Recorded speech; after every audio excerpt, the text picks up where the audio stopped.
Today we continue our series, Rebuilding Blocks, looking at Ezra. We're going to be in chapter 9 today, and today's sermon is titled, Shame on You. And basically what we're looking at is how we approach God with our repetitive sin. Now, if you're breathing, if you're in our audience today and you're breathing, some of you may be like, I'm not breathing so well, I'm not awake, but if you're breathing, you're struggling with sin, okay? It's just part of the human condition. If we're alive, sin is part of our lives. It's a struggle that we have. And I think most of us have some sins that we're really good at. Maybe it's lust. Maybe you tell little white lies. Maybe you have sticky fingers. Maybe it's anger. Maybe it's laziness. Maybe it's envy. Maybe it's gluttony. Southern Baptists, we all struggle with that at times. Maybe you're a real pro and it's like all of them. You're like, hey, I just sin really well and I do all of them professionally and it's a skill that I have. But if you sin, and you do, we need to know how we bring those sins before God when we are approaching Him, asking Him for forgiveness. And Ezra chapter 9 has a beautiful representation of how we should approach God with our sin and the attitude that we should have. So we're going to look at Ezra chapter 9, and we're going to see that approach. So without further ado, the lessons to be learned. First is this: mourn your sin. Mourn your sin. Ezra chapter 9, verses 4 and 5 says, Then all who trembled at the words of the God of Israel came and sat with me because of this outrage committed by the returned exiles. And I sat there utterly appalled until the time of evening sacrifice. At the time of the sacrifice, I stood up from where I had sat in mourning with my clothes torn. I fell to my knees and I lifted my hands up to the Lord my God. You see, sin, whether yours or someone else's, should be mourned. It's actually part of our recovery process because sin brings death. And anytime death is present, we should mourn that loss. And there's a fine line that we can walk because sometimes what happens when we mourn sin is we just hold on to it and we never let it go. That's not the proper way to mourn, right? We should have a time of mourning and then work to move beyond that grief. And this is how we need to approach sin. When we sin, we disappoint God and we let ourselves down, and that hurts. That hurts. That's why we feel so bad when we do sin, because we know that we've disappointed God. We know we've let ourselves down. We know that we're not where we're supposed to be. And so we feel pain. We feel pain. What's happening is that we're turning our backs on the holiness that was won for us by Christ on the cross.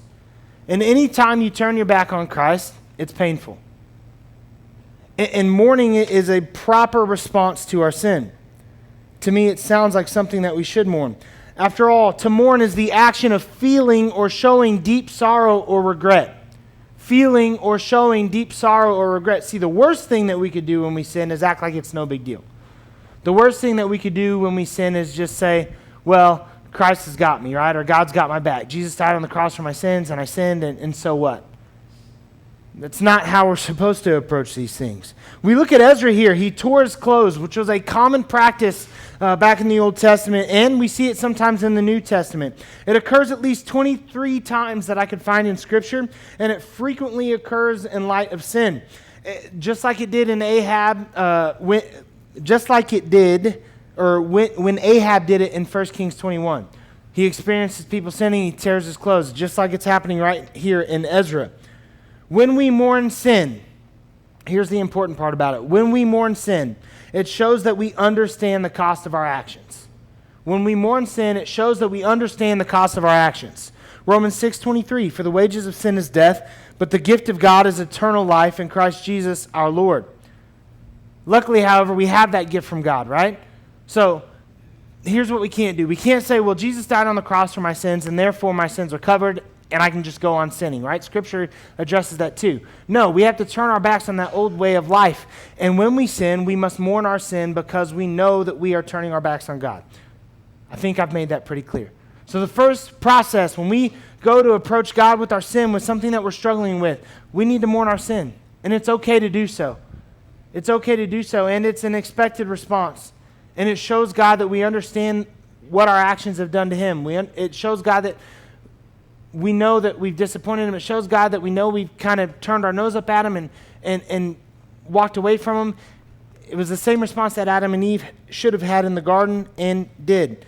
The second thing we must do, the second lesson we learn here from Ezra is this: we must surrender, pray, and express our shame. Surrender, pray, and express our shame. Starting again at verse 5 and going through verse 7. At the time of the sacrifice, I stood up from where I had sat in mourning with my clothes torn. I fell to my knees and I lifted my hands to the Lord my God, and I prayed, "Oh my God, I am utterly ashamed. I blush to lift up my face to you, for our sins are piled higher than our heads, and our guilt has reached to the heavens. From the days of our ancestors until now, we have been steeped in sin. That is why we and our kings and our priests have been at the mercy of the pagan kings of the land. We have been killed, captured, robbed, and disgraced, just as we are today." Of particular interest in this passage is the physical position that Ezra took when he spoke these words to God. He hit his knees and he had his arms outreached. He was on his knees with his arms outreached, his hands in complete surrender to God. It's exactly how we should approach God in regards to our sin. Too often when we're caught in a wrong, we try to explain that wrong away. We bristle at the idea of taking full responsibility. I've sinned, but here's how I can justify it. Here's how I can justify it. Well, I lied to them, but I really did it to protect them, so it's okay that I did that. It's okay that I did that. Right? We can't afford to have that approach. What happens is the excuses, they start to build in our minds, and we start to justify our actions. We start to think of all the reasons why it's okay, and then we come to God, but we don't quite fully lay it out, and we just explain it away. God, I know I did this, but this is why I did this. Right? We just can't have that happen. Ezra could have done all those things. He could have sat there and said, "This isn't my sin," because if we read the story, Ezra didn't actually sin in this instance. He was praying to God on the behalf of others, and praying on behalf of their sin and mourning their sin and coming to God and just laying it out before him of all that his people had done. You see, Israel over and over had this process where they continued to do the same thing. And really, that's what we all do when we struggle with sin. We get in these repetitive cycles where we continue to follow the same patterns over and over. And we should learn our lesson. And Ezra's expressing that. We've done this over and over again, God. Over and over again, we've turned to pagan religions. Over and over again, we've turned our back on your commands for us. Over and over again, we've let you down. And we find ourselves in these terrible situations, and we should have learned from it, but we didn't. And that's why it's important to express our shame. Ezra could, again, have bristled at taking full responsibility. He could have justified to God why he sinned, but instead he took the position we should all take, which is that of beggar. Which is that of beggar. Listen to me here. When we approach God, when we come to God's throne with our sin and we lay them at our feet, the only position we have any right to take is that of beggar. The only position we have any right to take is that of beggar. Because we're sitting there dying in our own sins and our own mistakes. And if it hadn't have been for what God did through Jesus on the cross, we would be left to death. That would be our only possible outcome. And so when we approach God with our sin and we're laying them before his feet and we're asking him to forgive us and to help us overcome these sins and to take our guilt and our shame away, which he will and can do, we have to make sure that we're approaching him with the right heart and the right mindset, not as somebody who's deserving of this forgiveness, but a beggar who is just hoping that God will show us the love and grace that he says he will, because in the end, he is the righteous moral being and we are the corrupt, sinful creature. And once we recognize that and we can fully accept that, then we can come to God with our heart on the line, on our knees, with our hands outstretched, saying, "God, forgive me, for I have sinned and I have let you down, and I know that the wages of those sins is death. But my hope and my prayer is that you will forgive me for what I've done. That you will forgive me for what I've done." We take our sins to God. We are just that. We are beggars. We have no demands to list, no reasons that are justifiable. Just a complete disregard for our appearance. What I mean when I say that is, one of the reasons I think that we struggle so much to just fully admit our sin and to lay everything out before God is because of our pride.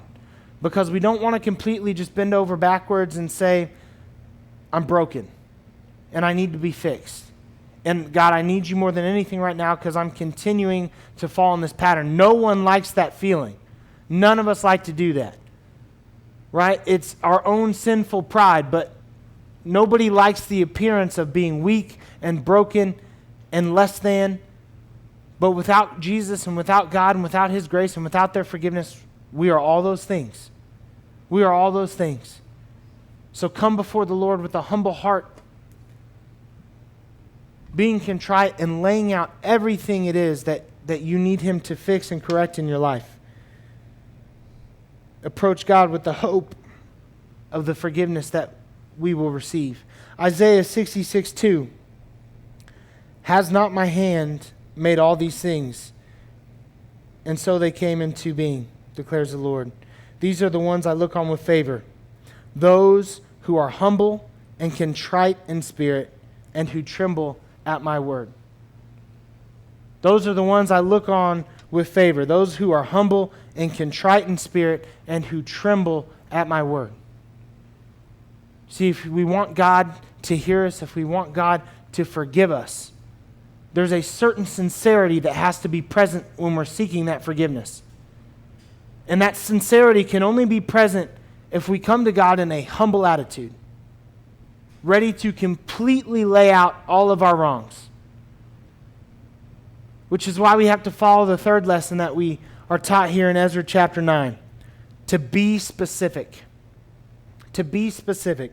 In Ezra chapter 9, verses 14 and 15, as he's just bearing his heart to God, on his knees, hands outstretched, taking the position of a beggar, he comes to God and he says, "But even so, we are again breaking your commands and intermarrying with people who do these detestable things. Won't your anger be enough to destroy us so that even this little remnant no longer survives? O Lord, God of Israel, you are just. We come before you in our guilt as nothing but an escaped remnant. Though in such condition, none of us can stand in your presence. We can neither properly mourn sin or properly surrender and express shame for vague sins." I want you to hear this. We can neither properly mourn nor properly surrender and express shame for a vague sin. When you sin, you need to be as specific as possible, both when you're expecting and hoping for forgiveness from God and when you're doing that with other people. Right? When you apologize, it's important that you apologize and express exactly why you're sorry. I'm sorry. Well, why are you sorry? If you're a parent, you've done that. Or if you've had a parent, you've heard that, right? Hey, Mom, Dad, I'm sorry. Well, why are you sorry? Right? They want to know that you know the reason why you should be sorry. And I don't think that God is any different. When we come to God, we say, "God, I'm sorry for all of my sins." What sins? What exactly are you sorry for, child?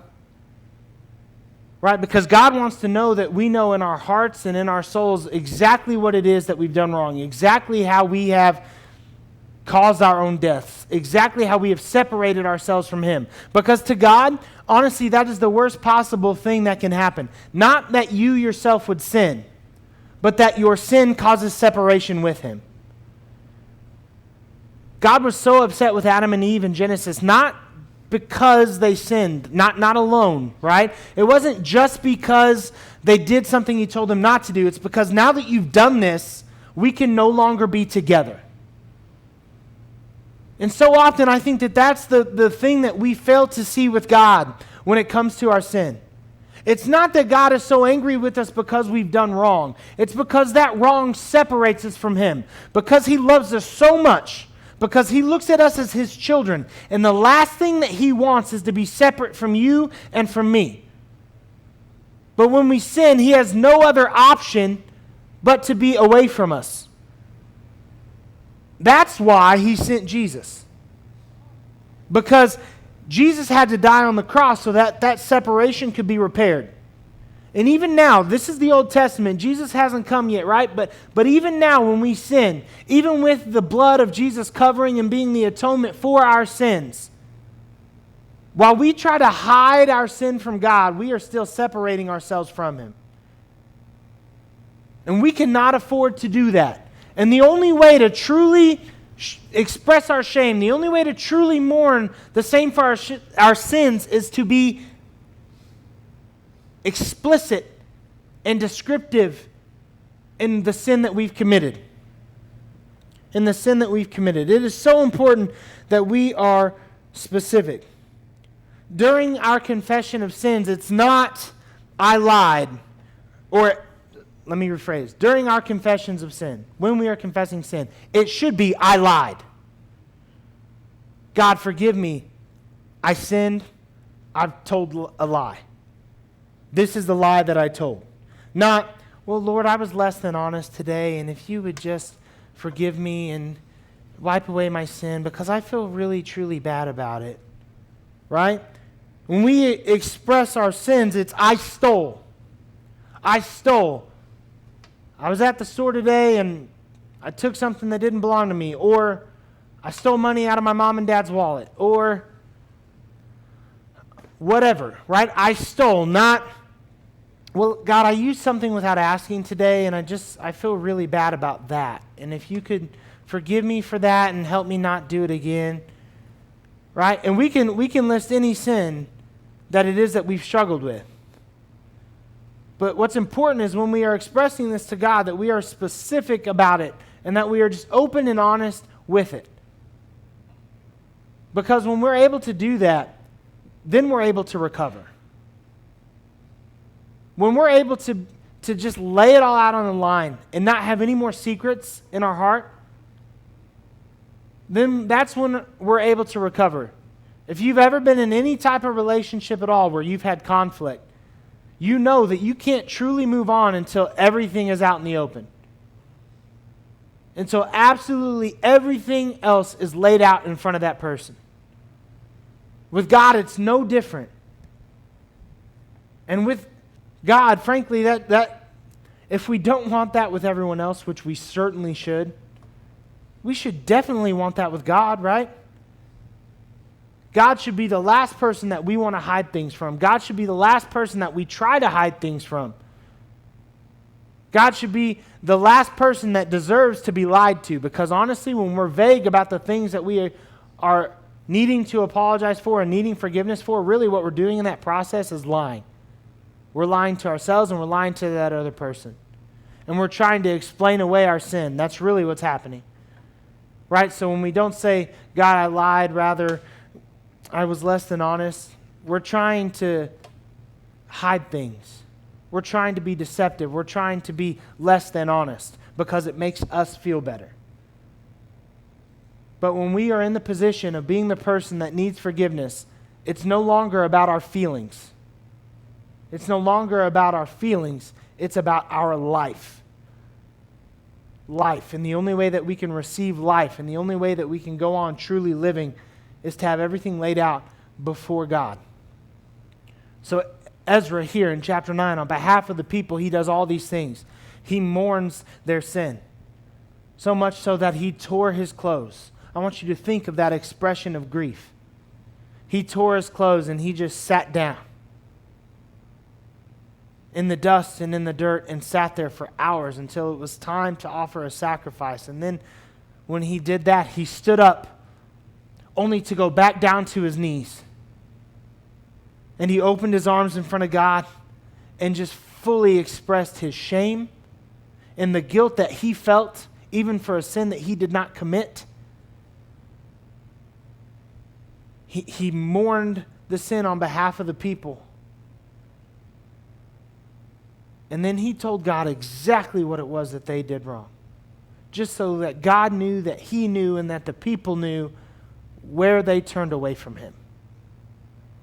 And it was at this point, and it's at this point in our approach to God when we're seeking out forgiveness for our sins, when we are confessing our sins, it's at this point that not only does forgiveness occur, but that we can start to recover and rebound and turn our backs on the sin and not on God.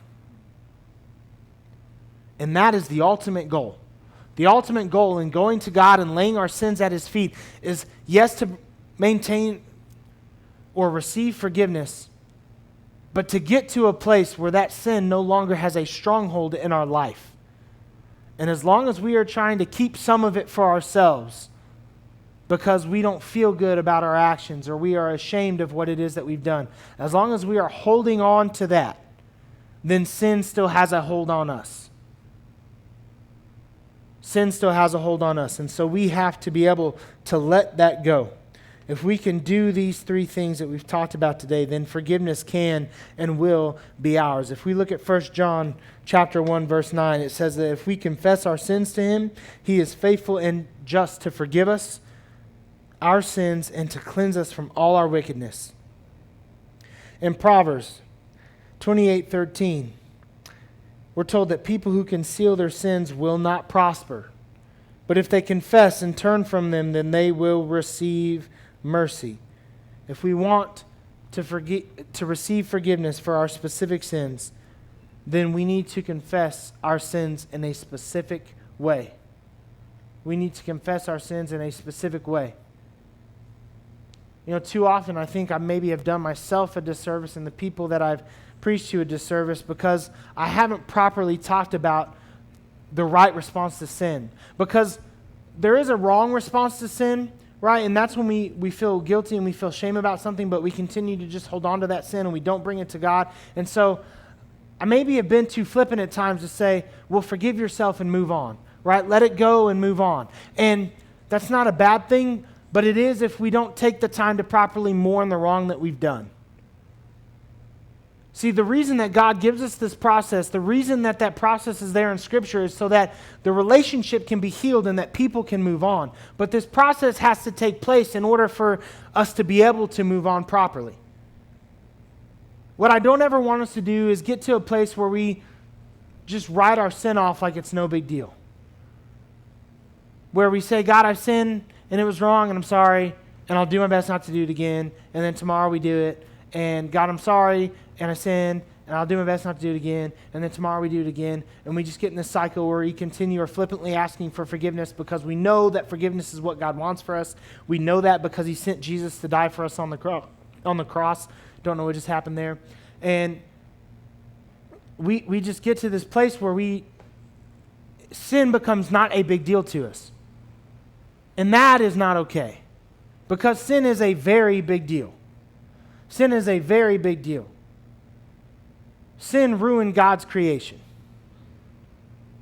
And the only person who's going to be able to fix that creation and will someday is God. But sin is that destructive force in our world. All the things that we have conflict about, all the reasons that we fight, all the things that separate us, all the things that we hold on to so dearly that we look at and we say, nobody better tread on these things or I'm going to be up in arms. All of that is present because sin is here in our world. All of it. All of it. Because the life that we were supposed to live was supposed to be with God in the garden, and it was supposed to be wonderful, and it was supposed to be perfect, and it was supposed to be exactly what heaven, we are told, is one day going to be like. But sin is what separates us from that world and from that life. And so it is important that we mourn our sin when we sin, and that we feel properly the guilt and shame that's associated with it. But then also understand that once you express your specific sin in a specific way to God, that it is now your job to move on from it. Because the one thing that God did, outside of all the other things that God has done, when he brought Jesus to the earth and when Jesus willingly came to the earth to die on the cross, the one thing he did was break the chains that bind us to our sin. And so when we go through this process and when God breaks those chains, it's important that we don't pick those chains back up and continue to carry them around with us. Because that's what happens when we continue to carry our sin away. It's not that God hasn't forgiven us. It's not that he hasn't done what he said he will do. It's that we literally have looked at God after he's forgiven us, after he's broken those chains, and we picked them back up and said, I'm going to continue to carry these with me. And that's not what we are supposed to do. I hope today has meant something to you. I hope today has taught you something, because I learned something this week. Right? Or at least I should say God kind of refocused me this week on my approach to sin and how I think we should all look at sin and how we approach him with our sin. Hopefully this is beneficial to you.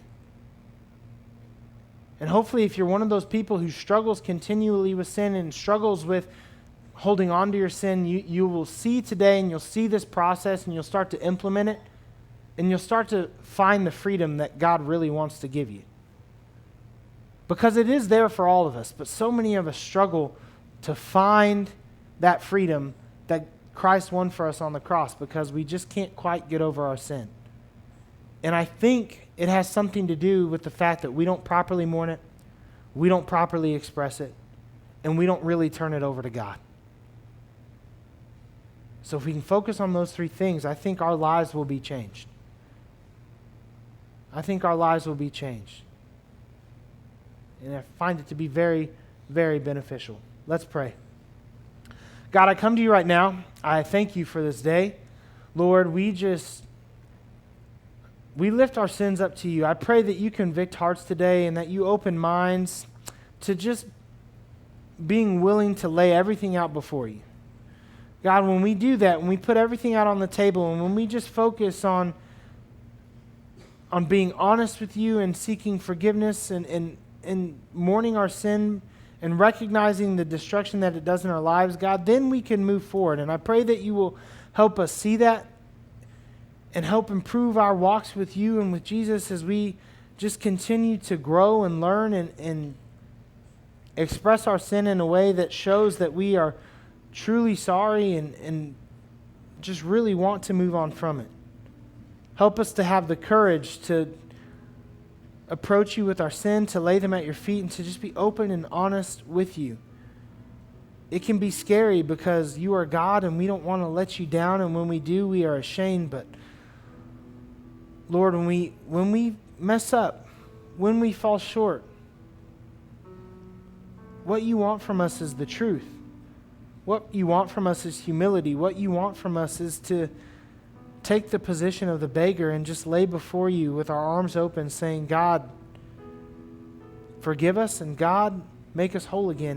And you desire to do that. You desire to forgive. You desire to make us whole. You desire to help us move on. So, God, help us to start acting and moving in this direction. We lift the rest of our worship up to you today. Holy Spirit, fill this place. Fill this place.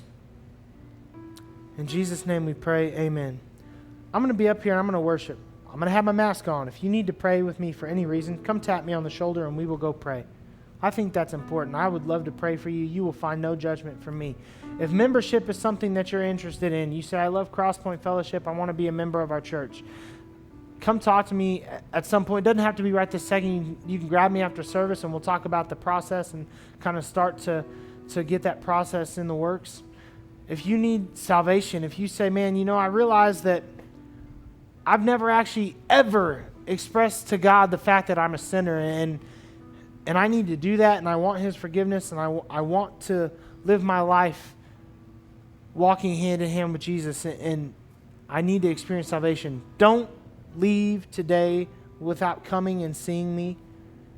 Maybe you're one of those people who needs to rededicate your life, which I find tremendous value in. Maybe for so long you've just been off the right path and salvation was real to you and you experienced it, but you haven't really been living life the way that you're supposed to, and you want to make today the day that you commit to getting back on track. Come see me. Otherwise, stand now and pour your heart and your soul out to Jesus.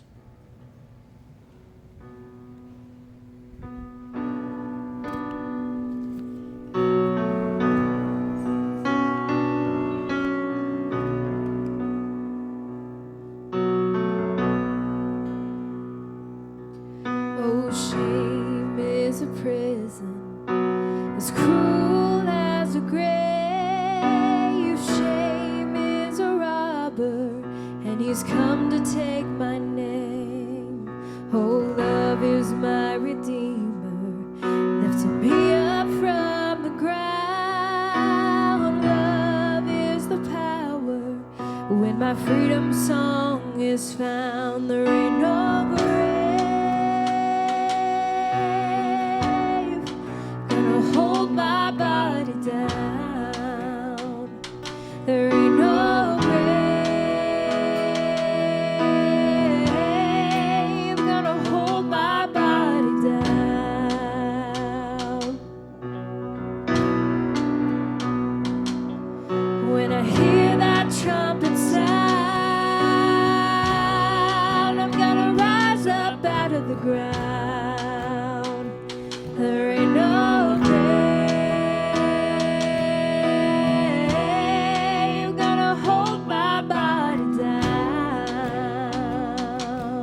and have a seat.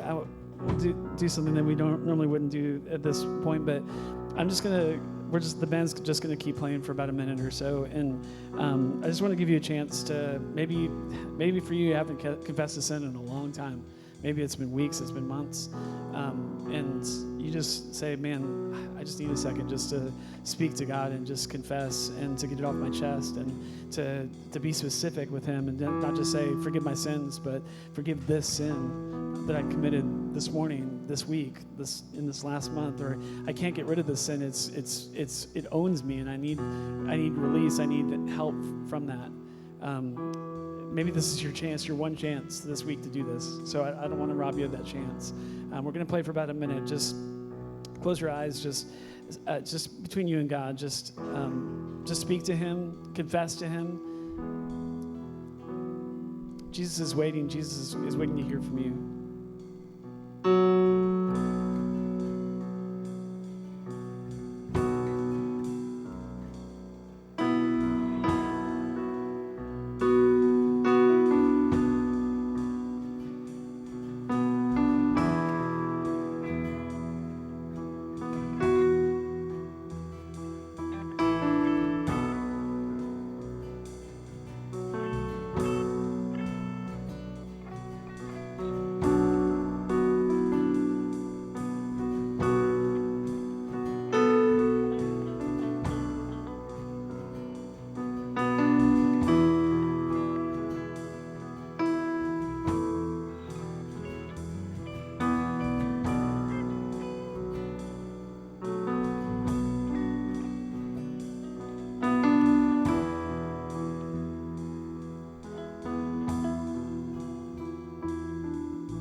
God, forgive us when we've wronged you. Help us to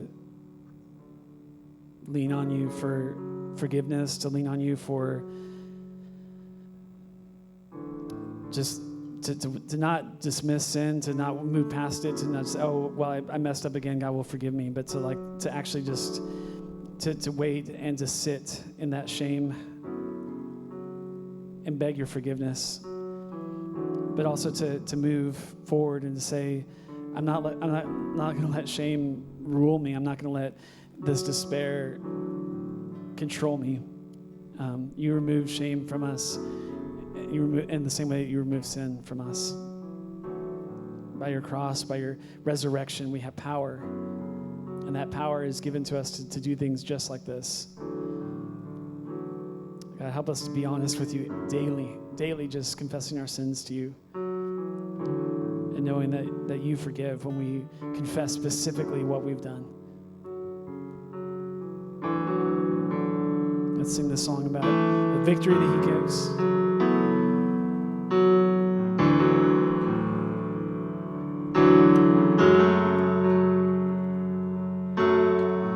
You came for criminals and every Pharisee. You came for hypocrites, even one like me.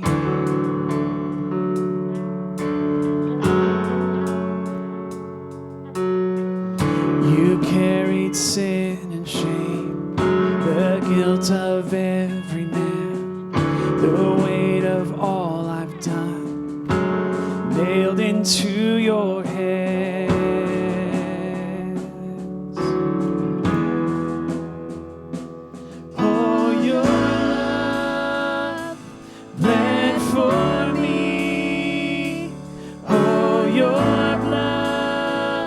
In crimson streams, oh, your death is hell's defeat.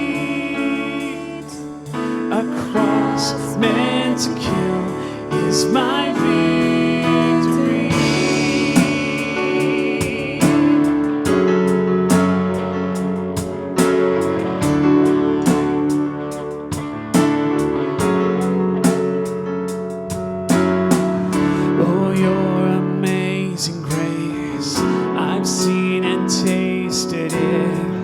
It's running through my veins. I can't escape its grip. In you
streams.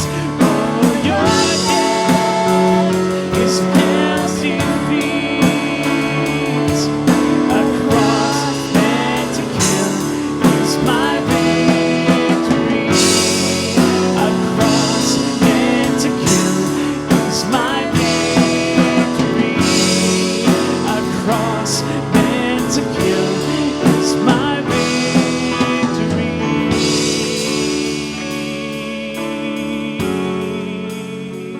Thank you, Lord. It's all because of Him. We've done nothing to deserve this victory that He gives us. He gives it to us gracefully out of His mercy. Because He loves us. He loves you so much.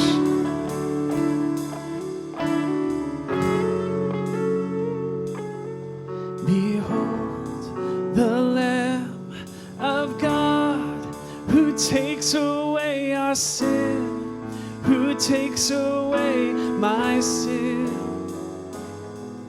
Behold the Lamb of God makes us alive again, makes us alive again. Sing me, sing me. Behold the Lamb of God, my sin, who takes away my sin, who takes away my sin. The Holy Lamb of God makes me alive again, makes me alive again. Behold the Lamb of God who takes away my sin, who takes away my sin.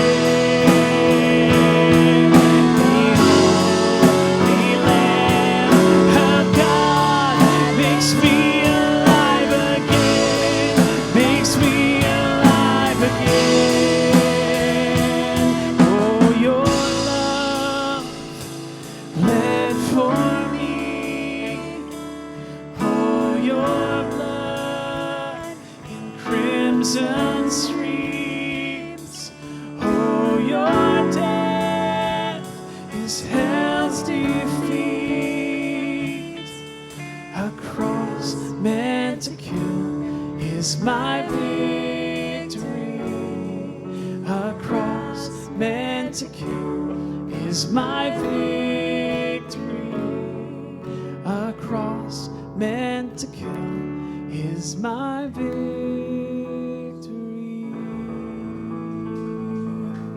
Amen. All because of His blood. We're going to sing one more song this morning, just a tremendous song of victory, that we don't have to have fear anymore. That's what shame brings, right, is fear of what will He do to me, right? What will God do to me? What have I done to break my relationship with Him? What is the punishment for my sin? But the Word tells us that the punishment is not there. God's taken it away from us. Propitiation, right? God has stepped in and absorbed the penalty on His own body, His own blood, and has taken that away from us, and we don't experience that punishment anymore. This song says, my fear doesn't stand a chance when I stand in your love. God's love is so powerful to take away our very fear. And so I want to end with this song this morning. Would you stand with me? Let's sing this together.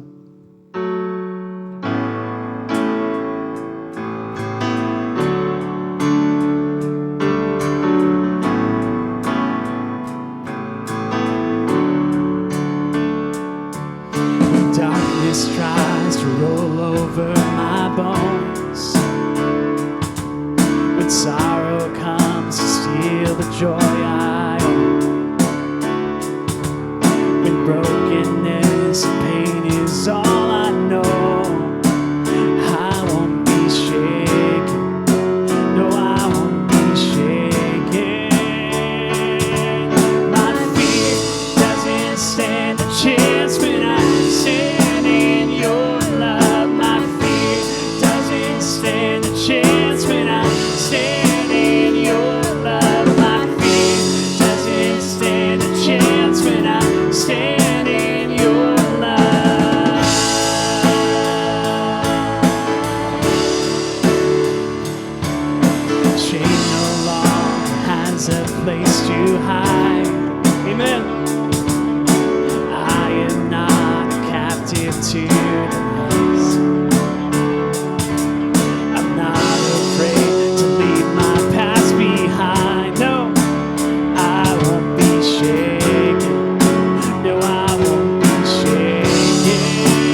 doesn't stand a chance when I stand in your love. My fear doesn't stand a chance when I stand in your love. My fear doesn't stand a chance when I stand in your love.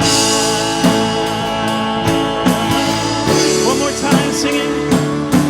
My fear doesn't stand a chance when I stand in your love. My fear doesn't stand a chance when I stand in your love. My fear doesn't stand a chance when I stand in your love.